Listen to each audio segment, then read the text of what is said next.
And hello again, and welcome to the latest of the JLife community interviews. And I'm here with Wayne Jackson, not only a personal friend of mine, but the owner and managing director of Protectus Healthcare Limited. How are you, Wayne?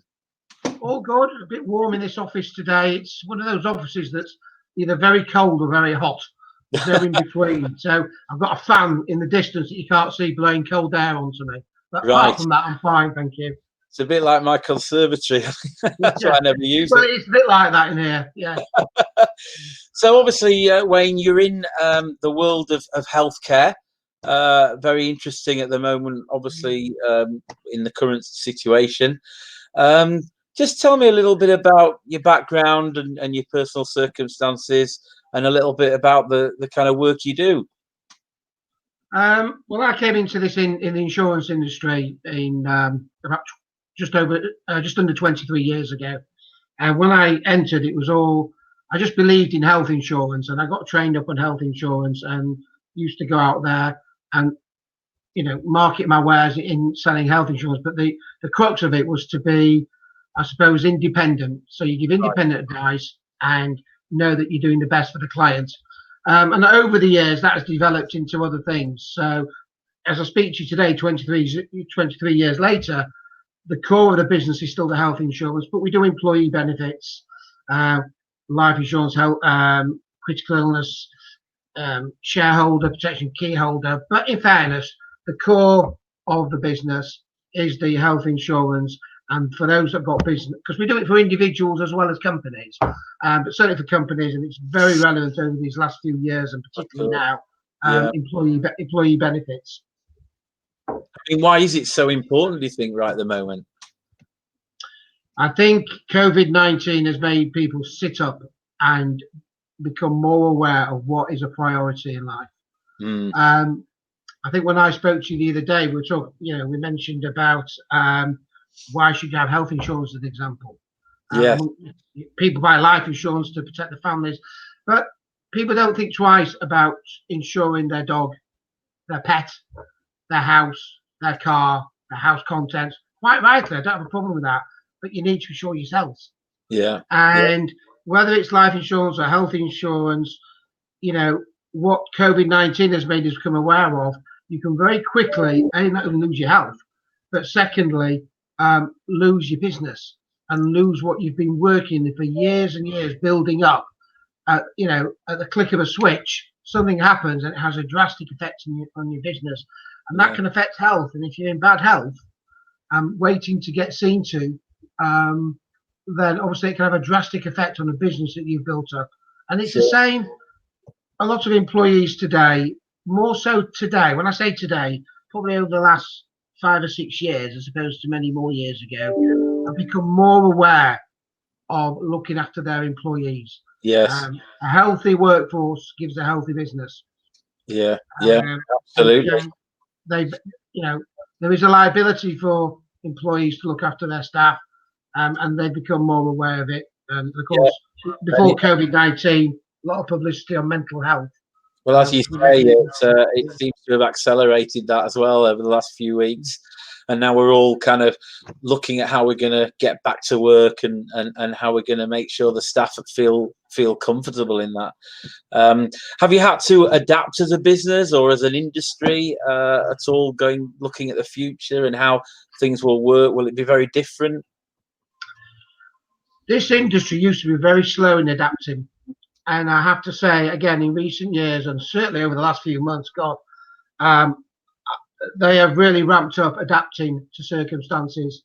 And COVID-19, the things that some of these insurers have done and are going to do for their policyholders has absolutely amazed me how quickly they have reacted. But they do adapt. It's a bit, again, just to pick on the mental health.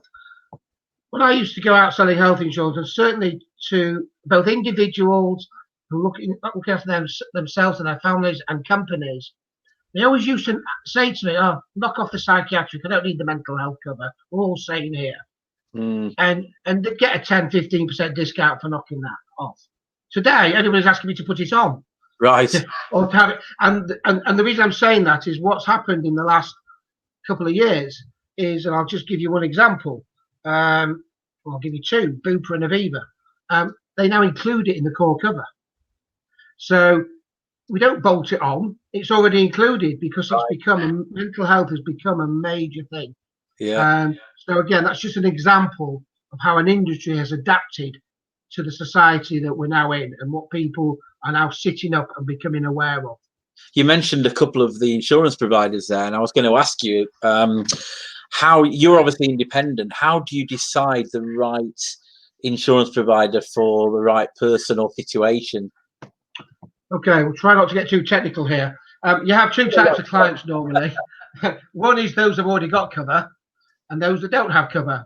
So the ones that have already got cover, my task would be to look at what they've got and then then go to the market and try and give them as good, if not better, than they've got now. And in fact, funny enough, I've got a file here. This is a client that rang me 5 minutes before you contacted me this afternoon. Right. This client is down in London, and this is an individual, him and his wife. And this is unbelievable. This is just give you a huge example. So he's asked me to look at it because he was paying absolutely stupid money for his health insurance because of past claims, and nobody had looked at it for years. And to cut a long story short, if I give you the annual he's just rung me to tell me to move him from his current insurer to Bupa, which I will do later this afternoon. And the saving is over £7,000 a year. 7,000 a year. Pounds.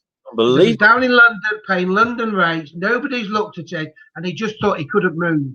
Yeah. Well, he can. So, that's an extreme. They're not always, the savings aren't always as huge as that, but that's just one extreme. But what we do is we have to go through the medical history.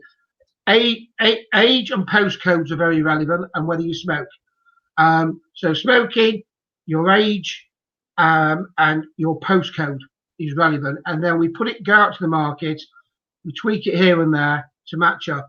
And those that haven't got cover, obviously we're starting with a clean bill of health. Still have to go through some medical questions just to make sure that they know what they are and not covered for. So it can be quite. I've tried to keep it simple. It's a bit more technical than that. Yeah, I understand. It's just being honest with people, and if I can't help somebody, I will say to them, stay where you are. The cover that you've got, it's not worth you moving. You need to leave it where it is. Yeah, I think honesty and integrity like that are very important in business, whatever field you're in. It'd be nice, I think, for our readers and viewers to kind of understand a little bit more. Have you got any kind of tips or advice that you can give people that are watching this about healthcare? I know you've written many blogs and in fact you used to write a column for JLife back in the day. I did. Yeah. So it'd be nice to hear what you've got to think, really. I think my view is that this is something I've always believed. Everybody goes out to earn a living and do a job. I do it because I believe in what I do and I have a passion for it. And I think your health has to be number one. Without your health, what you got? Health becomes before wealth. And I also accept, by the way, that it has to be affordable for people. So there are different levels of cover. You can have budget. You can have what we call the medium and comprehensive. And you can put excesses on, and you can play around it so you can meet people's budgets. And I think the advice I would give is look at what you've got. Whether you use me or anybody else, make sure the advice you're getting is independent. Have faith and trust in whoever you use, and don't be frightened to ask questions and question what's being put before you.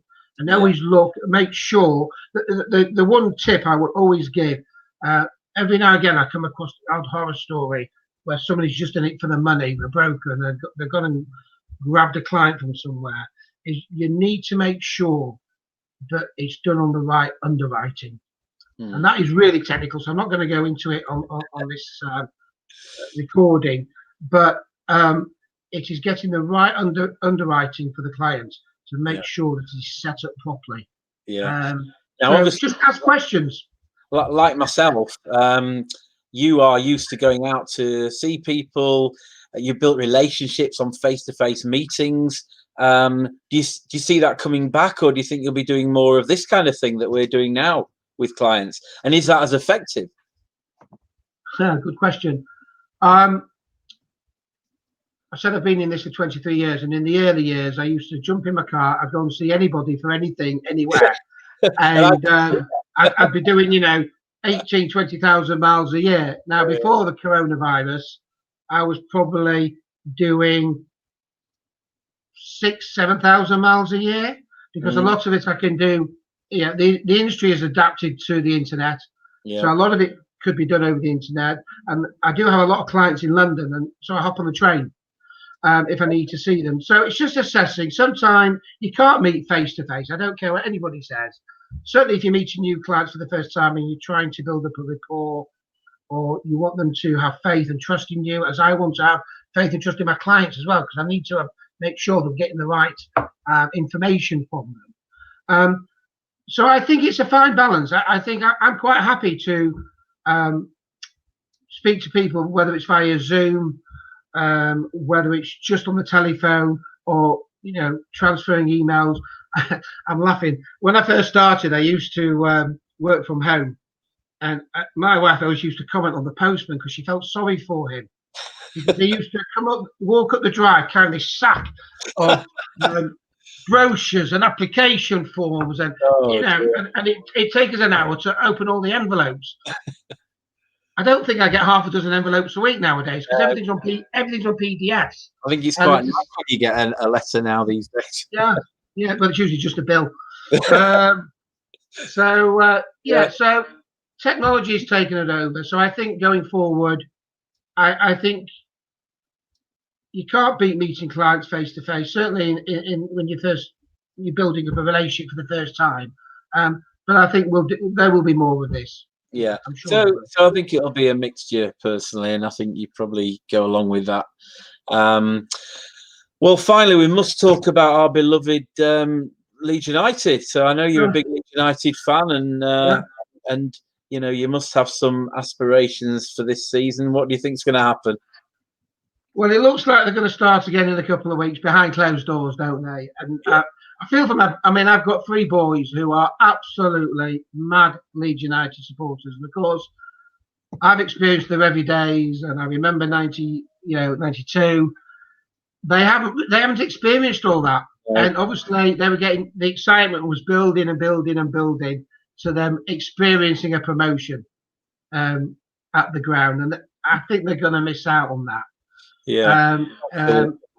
So bit of a disappointment, but obviously life's more important than football. I'm missing the football. I'm missing it on the telly. I'm missing going to Ellen Road.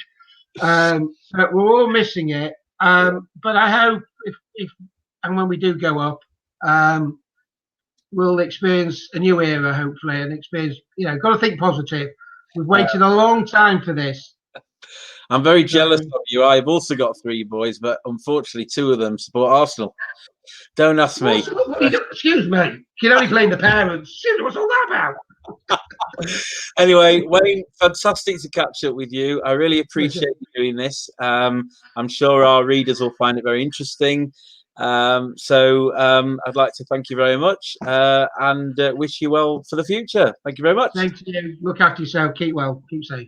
Bye-bye. Bye. Bye-bye.